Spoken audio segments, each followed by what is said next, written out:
Celtic booked their spot into the quarter-finals of the Premier Sports Cup, so let's hear what the fans have got to say and some Brendan Rodgers comments. So welcome back to Fog Football. Good morning, it's Saturday, a lot of games today, looking forward to it, but we'll get to them later on the day. As for right now, it's fans react, so let's go. Easy win, boys, says Liam. It was easy in the end. PFA Scotland Manager of the Year, John McGlynn. PFA Scotland Manager of the Year runner-up, Brendan Rodgers. I mean, are Celtic fans still bitter about that? I mean, if you can't see how John McGlynn won it last year over Rodgers, I mean, if the expectation is a treble and Rodgers comes up with a double, but John McGlynn takes a team that no one ever thought were going to go back-to-back in league titles, from the League One into the Championship, then I don't really know what to tell you. You know, you've got to look, it's all about perspective, folks, and for me, John McGlynn had a more impressive season last year, but again, you know, I wish I could make a case for Philip Clement, baby, but I can't, right? I cannot do it. That would be my ideal world. Me arguing about John McGlynn or Rodgers, it's, pish. Alex Morgan, given Celtic's advance to the Premier Sports Cup, what trends in cup competitions do you think will shape future club performance? Well, anyway, the game's gone, as I would say. We did better for goals with two defenders and an own goal than we ever did with Big Adam. Can we be overly surprised by that? No. Johnny Kenny, I mean, didn't get a goal, but he looked threatening. Alistair Johnson, he's a happy man. Takeaways for the game, Kenny's is just as pish as Ida. Scales, absolutely dire as usual. Engels, incredible performance. Tierney, our best player. Engels, man of the match as well. Yeah, Engels, for what I seen of the game, was good. I mean, he did miss an open header, but accidents happen. But, you know, see, saying Kenny's just as pish as Big Adam, right?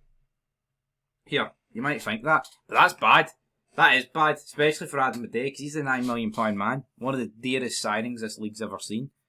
Kenny's just some guy that got brought in for pennies at the end of the day.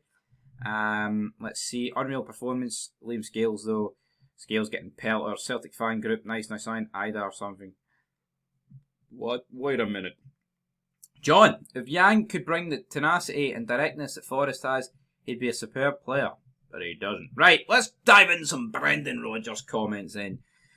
He was a happy customer on TV after the game, as he told Premier Sports, and I quote, "Our whole idea is to be as prepared as we can be by the end of the window. Of course, I'd love to have other players in. You saw tonight we had a midfield player wide and putting Scales in certain positions as well, so we need reinforcements, but I don't want to keep harping on about it.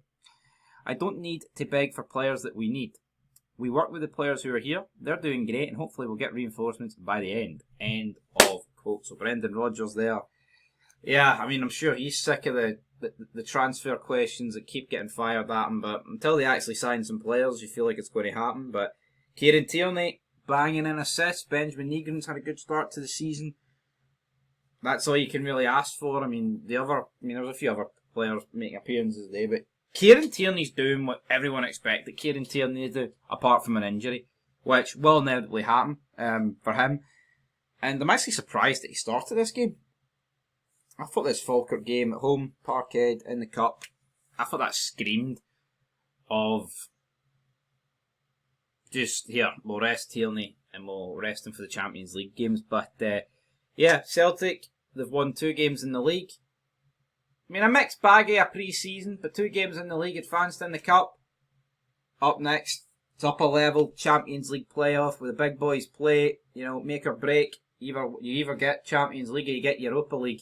We'll have to wait and see. What did Rodgers say about Arne Engels, though? He said, and I quote, "Yeah, I think there's obviously negativity around Arne and some of these guys, but for a manager, we put a really good player in, we take a really good player out, and I can change it.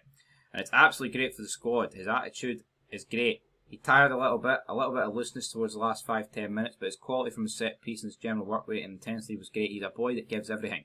There's a lot on his shoulders as an expensive player, but we brought potential. The club has bought potential many times, and a lot of them aren't here. This is a guy who has potential, but it costs a little bit more. And you have to pay a little bit more because you're going to be sat away in Bayern Munich and watching the team play, and he's that athleticism. And that's what you need because it costs you money. He's nowhere near the finished article. We've just had to pay more for potential. You can buy potential at £1 million and £2 million. A lot of the time it doesn't work. Sometimes it does. I will tell you a lot of the time it doesn't. But him, we've had to pay a little bit more to get the athleticism, to get the physicality this team needed. And now I've had great options in there. Guys that are physical, but guys that are also technical. So I don't complain. End of quote. I mean, yeah, he's right. You can spend 1 million, get potential, 2 million, get potential. I just feel like in this league, right, you don't spend 11 million on potential. You don't. Because it's like, even though I said, right, oh, Lennon Miller, you could sign him for 10, look, you could potentially sell him on for, but Lennon Miller's good enough to come in and start for Celtic, right? Good enough to come in for my team as well, right? Arne Engels was good enough to come in and start for Celtic. And, yeah, maybe after this performance he can start, but McGregor's always going to start. Hatate's always going to start. And I think it would be unfair on Benjamin Nygren if he dropped out the team. So, Rodgers, he's got a conundrum on his hands, but better to have too many cooks that are decent cooks than not enough cooks. And the ones that are there are shite, if you catch my drift. Anyway, mostly here for the football. Good pace and speed, but Jesus, we need a striker. Celtic first, right wing Maida through the middle and left wing, and we are sorted. Engels was class tonight. We played some good football tonight. Engels picking up Kieran Tierney. Needs to be careful there. He doesn't injure him. Ha ha. At least one of your teams won. Keith, good performance. Engels did well. Murray was solid. Scales can get. Ange's Celtic. Our defence and attack is so good. If we get 2 wingers and a striker, we are going to be unstoppable. Stephen would love to have seen Yamada start, especially with Kieran Tierney swing crosses in. Boy comes on and we pass it at the back because the game's won. Easy. It's Maradona. That's Maradona. Great effort. Start the next game like that and we will be fine. Brilliant. Now it's time for 2 wingers and a striker. Get it spent. And we win there and a load of other comments. And yeah, I mean, 4-1. Falkirk did get a wee constellation goal, but that's more like it. You know, that's better than a 1-0 against St Mirren, and Celtic are the first team in the hat. And to tell you what, looking forward to tomorrow, looking forward to Sunday, looking forward to the next draw of this competition, because by God, it's getting tasty this season, man. Getting tasty.